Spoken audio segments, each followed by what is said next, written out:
நீங்கள் கேட்கவிருப்பது அயோத்தி பெருமாள். எழுதியவர் கோகுல் சேஷாத்ரி. ஒலி வடிவில் வழங்குபவர் தீபிகா அருண். படைப்பு கதை ஓசை. முன்னுரை. வாசக வாசகியருக்கு அன்பும் வணக்கங்களும். அனைவரின் நலனையும் விழைகிறேன். வருடாவருடம் உங்களை புதின உலகிற்கு அழைத்துச் சென்று உரையாடியவன் இம்முறை ஒரு மாறுதலுக்காக ஆய்வுலகிற்கு அழைத்துச் செல்லும் ஆர்வத்துடன் வந்திருக்கிறேன். வரலாற்று உலகை அணுகி அறியும் ஆர்வத்துடன் நீங்களும் என் கரங்களை பிடித்துக்கொண்டு இவ்வுலகிற்குள் இயல்பாக நுழைவீர்கள் என்னும் நம்பிக்கையுடன் வந்திருக்கிறேன்.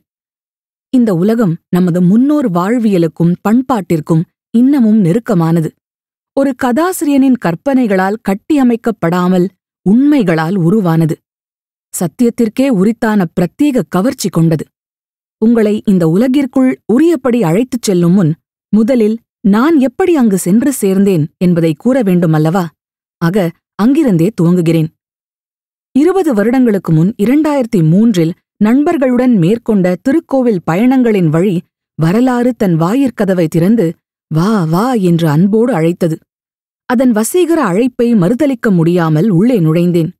வரலாற்றுக் கண்ணோட்டத்தில் நான் கண்ட முதற் கோவிலான புள்ளமங்கை ஆலந்துறையார் திருக்கோவிலின் ராமகதை சிற்பங்கள் அப்போதே மனதை கவர்ந்தன. ஆனால் அவை குறித்து எந்த ஆழமான புரிதலும் ஏற்படவில்லை. அதற்கான முயற்சியே எடுக்கவில்லை. கல்கியின் பொன்னியின் செல்வன் மனதை முற்றிலுமாக ஆக்கிரமித்திருந்த காலம் அது. ஆகையால் வரலாறு என்றாலே வரலாற்றுப் புதினங்களும் அதன் நாயக நாயகியரும்தான் நினைவிற்கு வந்தார்கள். அவர்களைத் தாண்டி எதிலும் மனம் செல்லவில்லை. ஒரு கட்டத்தில் புதினங்களில் ஆர்வக்கோளாறு அதிகரிக்கவே நானும் வரலாற்றுப் புதினங்கள் எழுதும் முயற்சியில் இறங்கினேன். ராஜகேசரி 2004ஆம் ஆண்டிலும் பைசாசம் 2006ஆம் ஆண்டிலும் இணையத்தில் வெளிவந்தன. இடையில் கல்வெட்டு சொன்ன கதைகள் எனும் தலைப்பில் பல்வேறு சிறு கதைகளையும் எழுதி முடித்தேன். இந்த துவக்ககால படைப்புகளுக்கு வாசகர்கள் அளித்த ஆதரவு மென்மேலும் எழுதத் தூண்டியது. தொடர்ந்து எழுதி வந்தேன். மறுபுறம் திருக்கோவில் பயணங்களில் கிடைத்த வரலாற்று தரிசனங்கள் அத்துறையை முறையாக பயில வேண்டும் எனும் ஆர்வத்தை விதைத்தன. ஆகவே நண்பர்கள் உதவியுடன் MA வரலாற்றுப் படிப்பில் சேர்ந்தேன். அது முடிந்ததும் MPhil பட்டயக் கல்வியின் கதவு திறந்தது. இம்முறை வகுப்புத் தேர்வுகள் தவிர வரலாறு சார்ந்த திட்டப்பணியும் மேற்கொள்ள வேண்டியிருந்தது. முதல் பயணத்திலிருந்தே என் மனதில் நிறைந்திருந்த புள்ளமங்கையின் சிற்பங்களை இந்த பணிக்காக தேர்ந்தெடுத்தேன். 2007-2008 வாக்கில் மேற்கொள்ளப்பட்ட இந்த ஆய்வு சிற்பங்கள் பற்றிய மேலோட்டமான புரிதல்களை வழங்கியது. முதுமுனைவர் படிப்பு முடிந்ததும் வரலாற்றில் முனைவர் பட்ட ஆய்வை மேற்கொண்டால் என்ன என்கிற ஆபத்தான எண்ணம் தோன்றி அலை கழித்தது. அதற்கு கடுமையான முனைப்பும் பல்லாண்டு கால உழைப்பும் தேவைப்படுமே என்று யோசித்தேன்.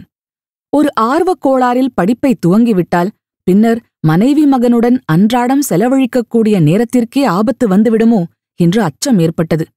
இப்படி பல்வேறு யோசனைகள் தோன்றி மறைந்தாலும் இறுதியில் ஏதோ தவிர்க்க முடியாத உந்துதலின் காரணமாக ஆய்வை மேற்கொள்ள முடிவு செய்தேன்.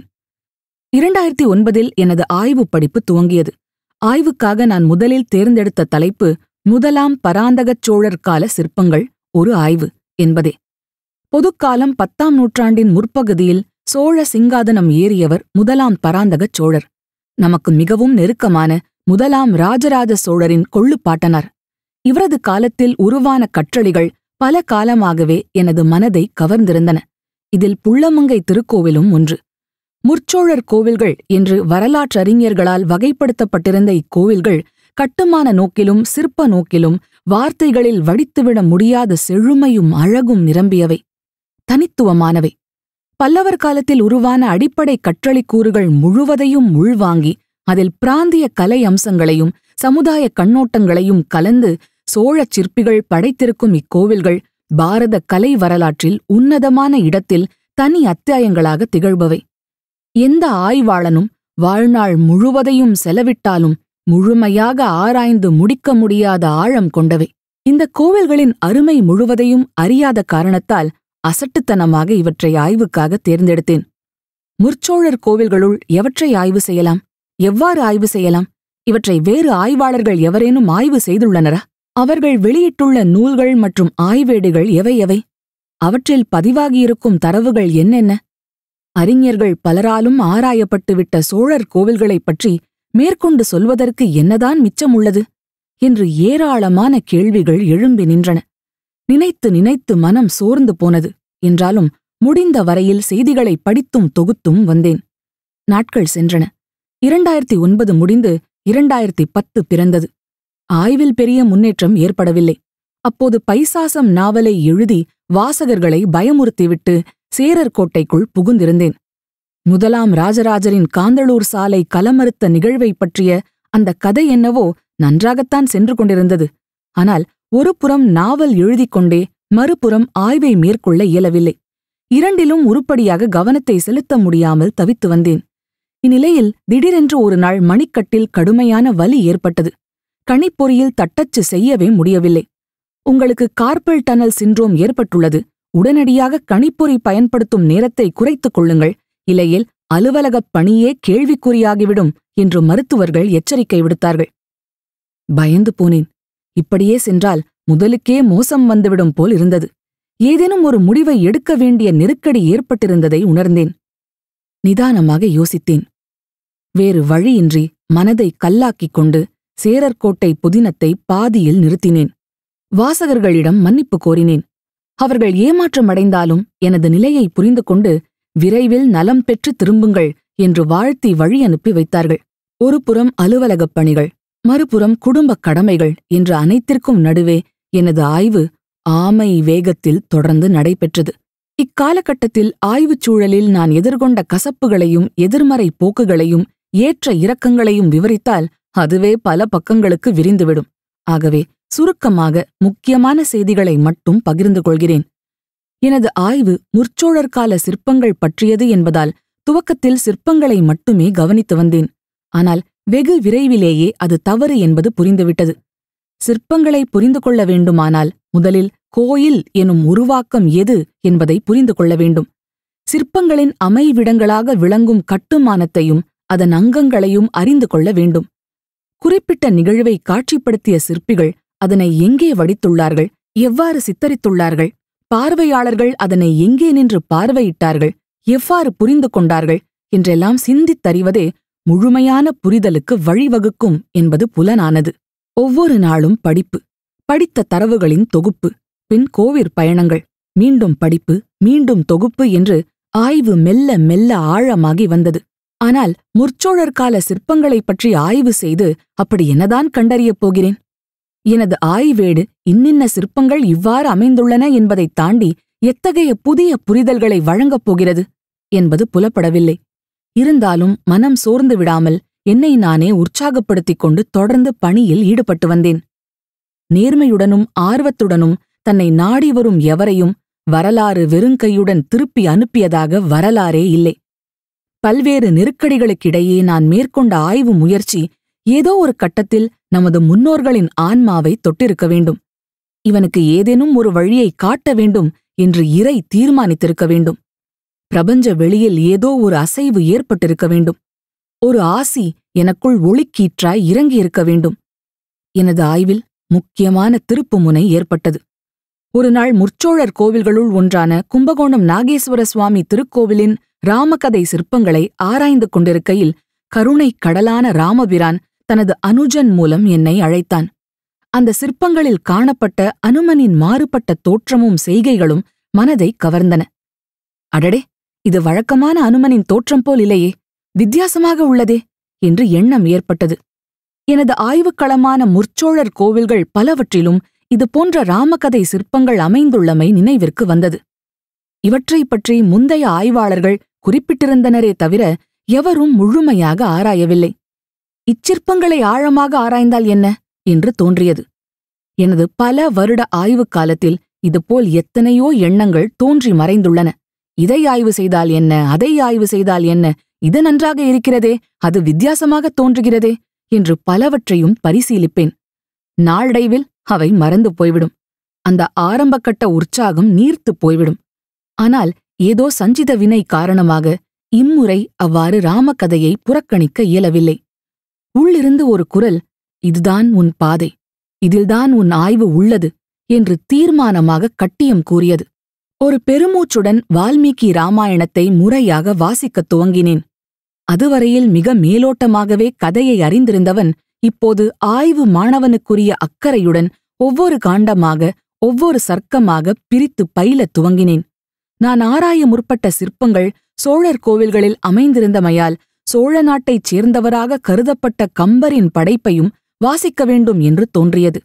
ஆகவே கம்பராமாயணமும் படிப்பில் இணைந்தது. குறிப்பிட்ட கதைப்பகுதியை வால்மீகி எவ்வாறு விவரித்திருக்கிறார்? அதே பகுதியை கம்பர் எவ்வாறு வர்ணிக்கிறார்? இருவருக்குமான வேறுபாடுகள் என்னென்ன? அந்த நிகழ்வை சோழ சிற்பிகள் எவ்வாறு சித்தரித்துள்ளனர் என்கிற ஒப்பீடுகளுடன் ராமகதை ஆய்வு துவங்கியது. இந்த அணுகுமுறை எடுத்த எடுப்பிலேயே புதிய ஒளியை பாய்ச்சியது. ராமகதையின் முதற்பெரும் நிகழ்வான தசரத மன்னனின் வேள்வியை சித்தரிக்கும் சிற்பத்தில் சோழச் சிற்பிகள் புகுந்து விளையாடியிருந்தார்கள். இலக்கியங்களை முறையாகப் பயின்று அவற்றின் வழி சிற்பத்தை உள்வாங்கிக் கொள்ள முயற்சி செய்ததில் பல நுண்ணிய உண்மைகள் புலப்பட்டன. முதலாவதாக, இச்சிற்பங்கள் வால்மீகியின் வர்ணனைகளை விட கம்பரின் காட்சியையே அதிகம் ஒத்திருந்தன. கலைக்கோட்டு முனிவரான ரிஷ்யசிருங்கர் புரியும் வேள்வியின் பயனாக யக்ஞ புருஷன் ஒருவன் வெளிவருவதாகவே வால்மீகி எழுதியுள்ளார். ஆனால் கம்பரோ வேள்வி தீயிலிருந்து ஒரு குள்ள பூதம் வெளிப்படுவதாக குறிப்பிடுகிறார். சோழ சிற்பத்தில் தீயிலிருந்து வெளிவந்து கொண்டிருந்த குள்ள பூதம் என்னை நோக்கி கண் சிமிட்டியது. அடுத்ததாக, வேள்வியிலிருந்து வெளிவரும் புருஷன் பாயசத்தை அளிப்பதாக வால்மீகி குறிப்பிட்டுள்ளார். ஆனால் கம்பரோ பூதம் பிண்டத்தை அளிப்பதாக கூறுகிறார். சோழ சிற்பத்தில் காட்டப்பட்டுள்ளது பாயச பாத்திரமாக தெரியாமல் பிண்டமாகவே தெரிந்தது. ஆக முதற் சிற்பம் வால்மீகியின் ராமாயணத்தை விட கம்பரின் காப்பியத்தையே ஒத்துள்ளது என்பது புரிந்தது. அப்படியெனில் இச்சிற்பங்களின் காலமும் கம்பரின் காலமும் ஒன்றாக இருக்க வேண்டும். அல்லது இச்சிற்பங்களை பார்த்தே கம்பர் தமது காவியத்தை பின்னாளில் புனைந்திருக்க வேண்டும். அல்லது கம்பரும் சிற்பிகளும் முற்காலத்தில் அறியப்பட்டிருந்த ஒரே கதை பகுதியை தத்தம் படைப்பில் எடுத்தாண்டிருக்க வேண்டும். எப்படி பார்த்தாலும் இவையெல்லாம் புதிய தரிசனங்களே அல்லவா? என் சிற்றறிவுக்கு புலப்பட்ட இந்த தகவல்களையெல்லாம் முந்தைய ஆய்வாளர்கள் எவரேனும் குறிப்பிட்டுள்ளனரா என்று ஆர்வத்துடன் தேடிப் பார்த்தேன். எவரும் இத்தனை ஆழமான தகவல்களை அளிக்கவில்லை. ஆஹா, எனது ஆய்வுப் பயணத்தில் முதல் முறையாக இதர ஆய்வாளர்களால் சுட்டப்படாத ஏதோ ஒன்று புதிதாக அகப்பட்டுள்ளது என்று அகமகிழ்ந்து போனேன். இவ்வாறு ராமகதை ஆய்வு துவக்கத்திலேயே நம்பிக்கை அளித்தது. அடுத்து இலக்கியங்களுடனான ஒப்பீட்டை நிறுத்திக்கொண்டு இக்காட்சியை சித்தரிக்கும் பல கோவிற் சிற்பங்களையும் ஒப்பிட விழைந்தேன். இங்கே சோழச் சிற்பிகள் இன்னொரு மகத்தான ஆச்சரியத்தை ஒளித்து வைத்திருந்தார்கள். அதாவது, கும்பகோணத்தில் காட்சி ஒருவிதமாகவும் புள்ளமங்கையில் வேறு விதமாகவும் சித்தரிக்கப்பட்டிருந்தது. திருச்சென்னம்பூண்டியில் இக்காட்சியை படம் பிடிக்கும் சிற்பம் சிதைந்திருந்தது. திருமங்கலத்திலோ இத்தகைய காட்சியே இல்லாமல் ராமகதை துவங்கியது. அதாவது, சோழச் சிற்பிகள் ஒரே காலத்தை சேர்ந்தவர்களாக இருந்தாலும் ஒருவரது கற்பனையை பார்த்து மற்றவர் அப்படியே அச்சு அசலாக நகல் எடுக்க முயலவில்லை. ஒவ்வொருவரும் தனித்தனியே ராமகதை இலக்கியங்களை பயின்றுள்ளனர். குறிப்பிட்ட கோவிலில் எம்மாதிரி கதையை வடிக்க வேண்டும் என்று தமக்குள் விவாதித்துள்ளனர். கலையில் ஒருவரையொருவர் விஞ்ச வேண்டும் என்று நினைத்துள்ளனர். காட்சியமைப்பும் பாத்திரங்களும் விரிவாக திட்டமிடப்பட்டுள்ளன. அதன் பிறகே அவர்களின் கரங்கள் உளி பிடித்துள்ளன. அப்படியானால் அக்காலச் சிற்பிகள் எத்தனை ஆழமான இலக்கிய தேர்ச்சி பெற்றவர்களாக இருந்திருக்க வேண்டும்! அவர்கள் வடிக்கும் சிற்பங்களை புரிந்து கொள்ளும் அளவிற்கு அக்காலச் சமுதாயம் எத்தனை மேம்பட்ட நிலையில் இருந்திருக்க வேண்டும் என்றெல்லாம் சிந்தனைகள் தோன்றின. அவ்வளவுதான். அதன் பிறகு எனது ஆய்வுப் பாதை குறித்த எவ்வித ஐயங்களும் எழவில்லை. முழுமையாக 100% அர்ப்பணிப்பு உணர்வோடு ராமகதை ஆய்வில் மூழ்கிப் போனேன். வால்மீகியை வரி வரியாகப் படித்தேன். கம்பரின் காலடியில் அமர்ந்து காவியம் பயின்றேன். மகத்தான இலக்கியவாதிகள் இருவரின் கரம் பற்றி அவர்களின் பார்வையில் ராமனை தரிசித்தேன். ஒரு நாள் அதிகாலை வேளை. கம்பரின் சுந்தரகாண்டம் படித்துக் கொண்டிருந்தேன். இலங்கை அசோகவனத்தில் சிறை வைக்கப்பட்டிருக்கும் சீதையை அனுமன் கண்டறிந்து அவளை சந்திப்பதை விவரிக்கும் உருக்காட்டுப் படலம். ராவணன் வந்து சீதையை மிரட்டிவிட்டுப் போவதால் பிராட்டி மனமுடிந்து தற்கொலைக்கு முயலும் தருணத்தில் அனுமன் குறுக்கிட்டு தன்னை ராமதூதன் என்று அறிமுகம் செய்து கொள்கிறான். அனுமனின் தோற்றம் சீதைக்கு நம்பிக்கை தரவில்லை. அவள் இவ்வாறு நினைத்தாளாம், அட, இவன் அரக்கனாகவே இருக்கட்டும், அல்லது தேவனாக இருக்கட்டும், குரங்கு இனத்தவனாக இருக்கட்டும், கொடுமை செய்வதற்கு வந்தவனாகவோ இரக்கம் மேலிட்டு வந்தவனாகவோ இருந்துவிட்டு போகட்டும். யாராக இருந்தால் என்ன? எம்பெருமான் நாமத்தை சொல்லி நம்பிக்கை அளித்து எனது உயிருக்கு ஒரு உணர்வை தந்தானே, இதைவிட வேறு உதவியை எவரேனும் செய்துவிட முடியுமா என்ன? ராமாவதாரம் உருக்காட்டுப் படலம் பாடல் எண் 5254. பாடியவர் கம்பர். வந்து இங்கு எம்பிரான் நாமம் சொல்லி உருக்கினன் உணர்வை தந்தான், உயிரிதின் உதவி உண்டோ? இதன் பிறகு அனுமன் தன்னை அறிமுகம் செய்து கொண்டு தன் கதையை கூறுகிறான். அப்போது பிராட்டி மனமகிழ்ந்து கண்ணீர் சிந்தி, ஐயா, ராமபிரானின் திருமேனி எப்படிப்பட்டது என்பதை விவரிப்பாயாக என்று கேட்கிறாள். ஒருபுறம் அவளது சந்தேகம் முற்றிலுமாக தீர்ந்த பாடில்லை. மேற்கொண்டு சில தகவல்களைப் பெற்று இவன் ராமதூதன்தான் என்பதை உறுதி செய்து கொள்ள நினைக்கிறாள். மறுபுறம் பல காலம் பிரிவு துயரினால் துன்புற்றிருக்கும் அவளுக்கு ராமனின் உடல் நலம் பற்றியும் மேனி அழகு பற்றி விசாரித்தும் அறிய ஆசை. ஆகவேதான் அவ்வாறு கேட்கிறாள். இந்த இடத்திற்கு வந்ததும் அனுமன் ராமனின் திருமுகத்திலிருந்து அவனது வடிவை வர்ணிக்கத் துவங்குவான் என்று எதிர்பார்த்தேன். அவனது கருணை பொங்கும் விழிகளையும் நெற்றியையும் நாசிகளையும் குறிப்பிடுவான் என்று நினைத்தேன். ஏனெனில் ஒருவரைப் பற்றி வர்ணிக்க வேண்டுமானால் அவரது முகத்திலிருந்து துவங்குவதுதானே வழக்கம். ஆனால் அனுமனோ திருவடியிலிருந்து துவங்கினான். அதிலும் திருவடிகளில் உள்ள நகங்களை வர்ணித்தவாறு துவங்கினான். பிராட்டியே, பெருமான் நகங்களுக்கு சந்திரனை உவமையாகச் சொல்லலாம் என்றால் சந்திரன் சிறியதும் பெரியதுமாக 10 இல்லை, ஒன்றுதான் உள்ளது. சரி, அது வேண்டாம். வைரத்தை சொல்லலாம் என்றால் வைரம் பெருமானின் நகங்களைப் போல் திரட்சி கொண்டதாக இல்லை. இவற்றைத் தாண்டி வேறு உவமை சொல்லும் அளவிற்கு எனக்கு அறிவு போதவில்லை என்றான். ராமாவதாரம் உருக்காட்டுப் படலம் பாடல் எண் 5268. பாடியவர் கம்பர். சிறியவும் பெரியவும் ஆகி திங்களோ மறு இல 10 உள அல்ல, மற்று இனி எரி சுடர் வைரமோ திரட்சி எய்தில, அருகிலென் உகிர்க்கு யான் உவமம் ஆவன. இதனை படித்ததும் சற்று நிதானித்தேன். எதற்காக அனுமனின் வாய்மொழியாக கம்பர் முதலில் திருவடிகளை வர்ணிக்க வேண்டும்? அதிலும் திருவடி நகங்களைக் கூட ஏன் இத்தனை தூரம் மெனக்கெட்டு வர்ணிக்க வேண்டும்? சில நிமிடங்கள் கழிந்த பிறகே இது எதனால் என்பது புரிந்தது. அதாவது, நாம் ஒருவரோடொருவர் உரையாடும்போது பெரும்பாலும் முகத்தோடு முகம் நோக்கியே பேசுகிறோம்.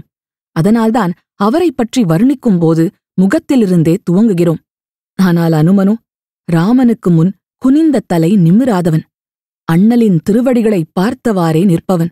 ஆகையால் அவரது திருவடிகளை அங்குலம் அங்குலமாக அறிந்தவன். ஆகையினால்தான் அங்கிருந்து துவங்குகிறான் என்பது புரிந்தது. இது புரிந்த கணத்தில் கண்கள் பனித்துப் போயின, நெஞ்சு நெகிழ்ந்தது.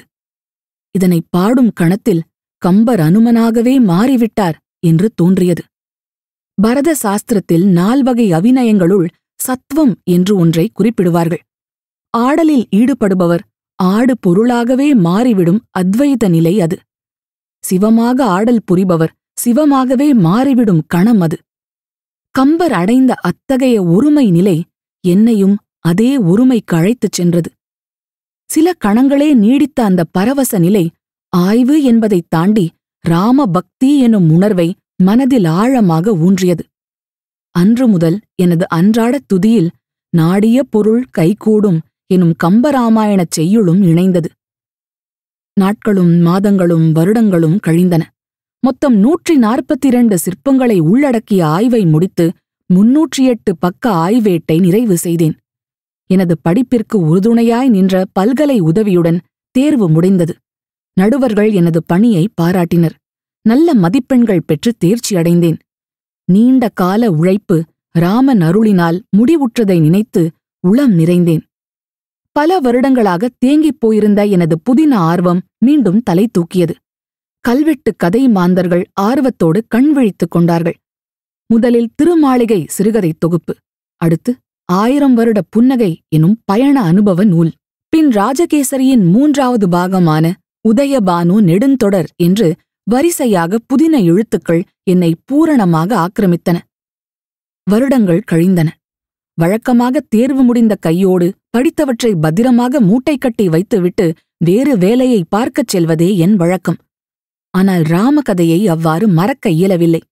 மனதின் ஓரத்தில் ஆய்வு நெருப்பு அணைந்து விடாமல் கனன்று கொண்டே இருந்தது. வாய்ப்பு கிடைக்கும் போதெல்லாம் ஆய்வுக் கட்டுரைகள் எழுதி ஆறுதல் பெற்றேன். இக்காலத்தில் சோழர் சிற்பங்களைத் தாண்டி தமிழக ராமகதை மரபுகள் குறித்த முழுமையான தேடலாக எனது ஆய்வு விரிவடைந்தது.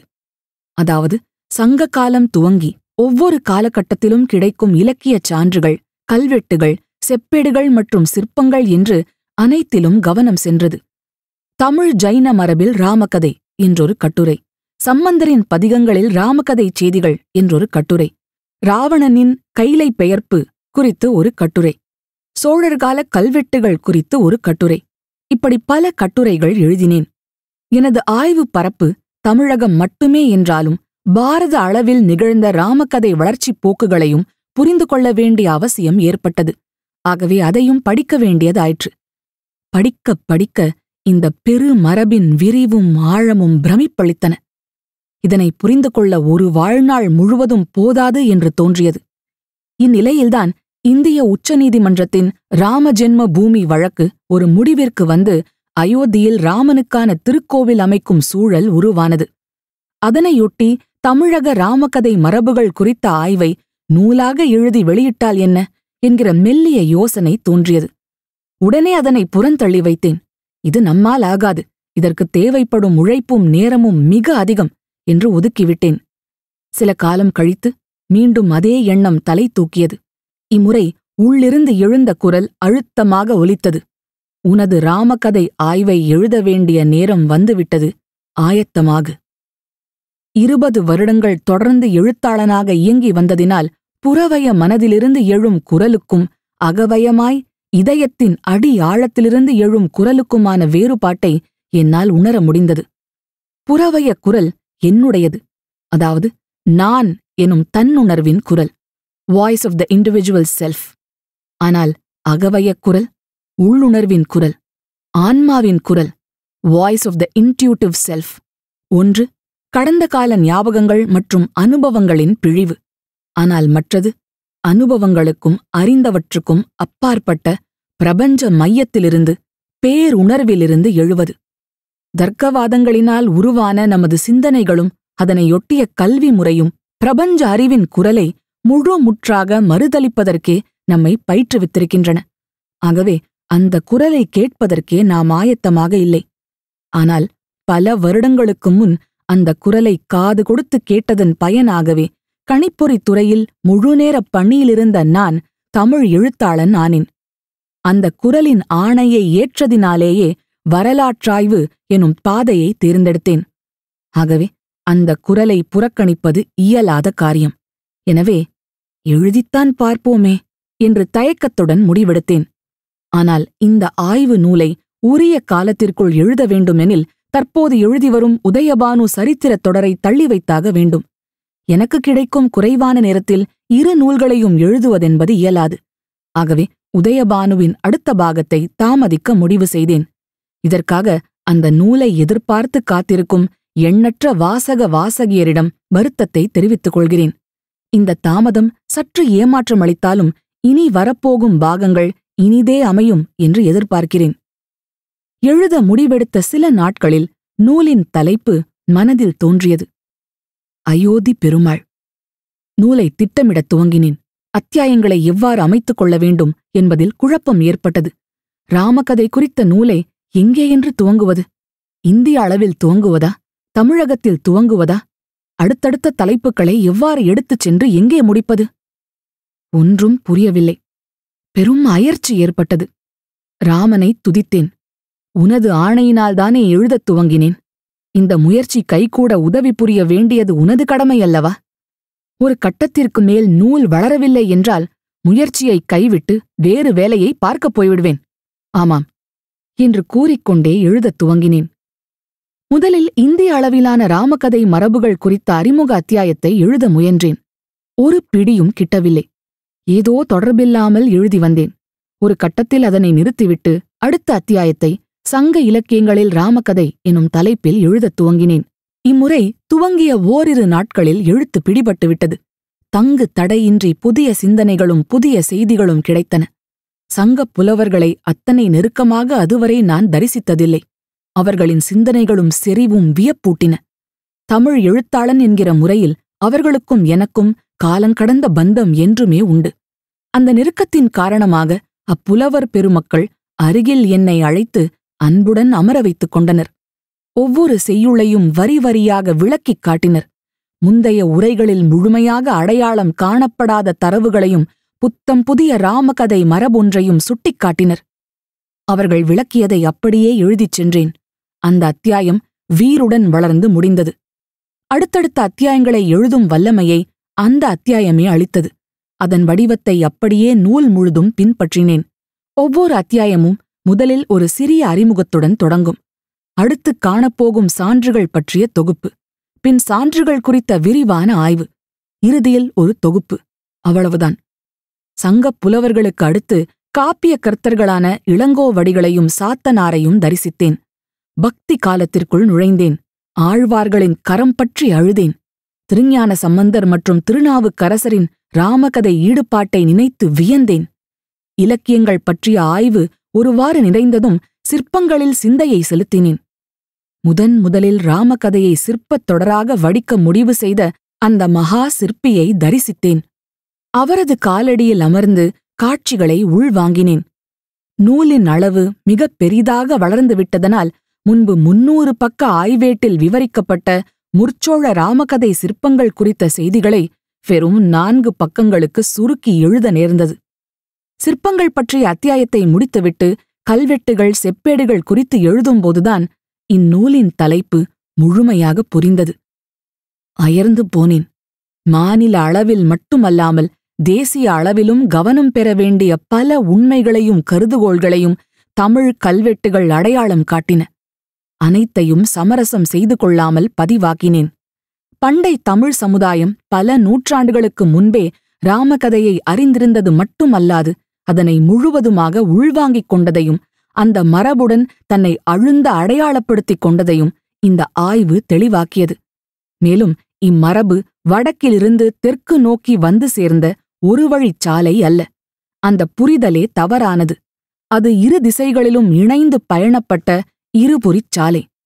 தமிழகம் ராமகதை மரபில் வாங்கலை மட்டும் செய்யவில்லை, கொடுக்கலையும் செய்துள்ளது என்கிற ஆழமான உண்மையை நான் ஆராய்ந்த அத்தனை சான்றுகளும் அழுந்த நிரூபித்தன.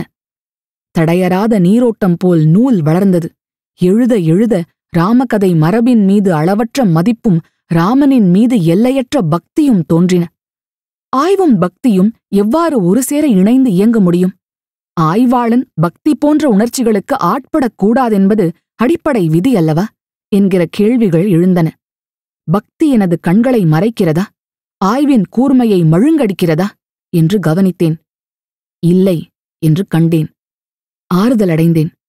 ஆய்வின் கருப்பொருளே பரம்பொருள் என்றான பிறகு ஆராயப்படும் சான்றுகள் அனைத்தும் அவனை குறித்த துதிகளே எனும்போது அச்சான்றுகளை அளித்த பெருமக்கள் அனைவரும் அவனடி பணிந்தவர்களே என்பதை கருதுகையில் ஆய்வை மேற்கொள்ளும் நானும் ராம பக்தியில் திளைத்தவாறு ஆய்வில் ஈடுபட்டது முறையே என்று எனக்கு நானே கூறிக்கொண்டேன்.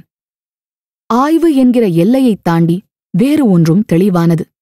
2300 ஆண்டுகளுக்கும் மேலாக தமிழ் மண்ணில் தொடர்ந்து ராம நாமம் ஒலித்து வந்துள்ளது. ராமனை வெல்போர் ராமன் என்று புகழ்ந்து சங்க புலவர்கள் செய்யுள் இயற்றினர். ராமனை அவதாரமாக அறிமுகம் செய்யும் இளங்கோவடிகள் கரியவனைக் காணாத கண்ணென்ன கண்ணே, கண்ணிமைத்து காண் பார்தம் கண்ணென்ன கண்ணே என்று கேள்வி எழுப்பியவர். ராமனை நினைத்து கசிந்துருகி கண்ணீர் மல்கி பாசுரம் பாடிய ஆழ்வார்களின் பாதச் சுவடுகள் இங்கே பதிந்துள்ளன. ராமன் கதையை பெருங்காப்பியமாகப் பாடிய கம்பர் எனும் மா கவி இழுத்துவிட்ட மூச்சுக் காற்று இன்னும் இங்கே சுற்றிக் கொண்டிருக்கிறது. ராமனை இசையால் திருமுழுக் காட்டிய தியாகராஜரின் கீர்த்தனைகளை இன்றும் திருவையாற்றின் தெருக்கள் முணுமுணுத்துக் கொண்டிருக்கின்றன. ராம நாமத்தை உச்சரித்தபடி காஞ்சி போதேந்திர சரஸ்வதி சுவாமிகள் கோவிந்தபுரத்தில் ஜீவசமாதி அடைந்தார். ராம் ராம் என்று ஜபமாலையை உருட்டியவாறு சுதா பரிமளாச்சாரியார் என்கிற குரு ராகவேந்திரர் கும்பகோணத்தின் தெருக்களில் நடை பயின்றார். இன்னும் இன்னும் எத்தனையோ யோகிகளும் மகான்களும் சித்தர்களும் அவதார புருஷர்களும் தொடர்ந்து இம்மண்ணை உழுது உழுது ராமநாம ஸ்மரணையை அழுந்த ஊன்றியிருக்கின்றனர். ஆகவே இங்கு நின்று ராமனைப் பற்றி அறிய முற்படுகையில் அந்த முனிபுங்கவர்களின் காலங்கடந்த ஆன்மாவையும் நாம் தீண்டுகிறோம்.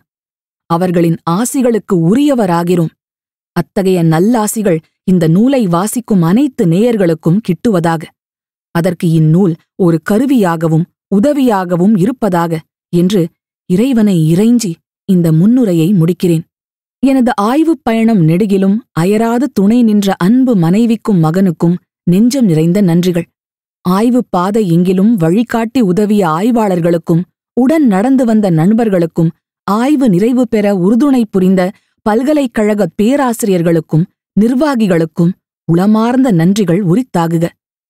நூலில் உள்ள சில செய்யுள்களுக்கு உரிய விளக்கங்கள் அளித்து உதவிய தமிழ் அன்பர் திரு ஏ. தண்டபாணி அவர்களுக்கும் பல மணி நேரம் உழைத்து நூலில் பிழை திருத்தங்கள் மேற்கொண்ட நண்பர் திரு வி. ஏ. ரமேஷ் அவர்களுக்கும் புத்தகத்தை வெளியிடும் பழனியப்பா பிரதர்ஸ் நிறுவனத்திற்கும் ஒலி புத்தகத்தை வெளியிடும் கதை ஓசை தீபிகா அருண் அவர்களுக்கும் நூலில் உள்ள ஓவியர் சில்பியின் படங்களை வெளியிட்ட விகடன் பிரசுரத்தாருக்கும் நெஞ்சார்ந்த நன்றிகள்.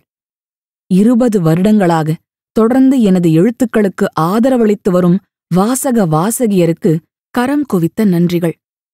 பிள்ளையார்பட்டி இறைவனின் திருவடி தொழுது அனைவருக்கும் அனைத்து நலன்களும் கிடைக்க அருள் புரியுமாறு வேண்டி உங்களிடமிருந்து தற்காலிகமாக விடை பெற்றுக் கொள்கிறேன்.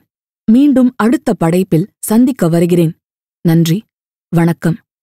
அன்புடன் கோகுல் சேஷாத்ரி. சோபக்கிருது வருட மார்கழி, டிசம்பர் 2023, நியூ ஜெர்சி, அமெரிக்கா. இந்த முழு ஆடியோ புக்கையும் இன்னும் நிறைய சுவாரஸ்யமான கதைகளையும் முழுசா கேட்க மாசம் ஒரு சின்ன தொகையை சந்தாவா செலுத்தி கதை ஓசையில தொடர்ந்து கேளுங்க. விவரங்கள் டிஸ்கிரிப்ஷன்ல இருக்கு. இது தீபிகா அருணுடன் கதை ஓசை.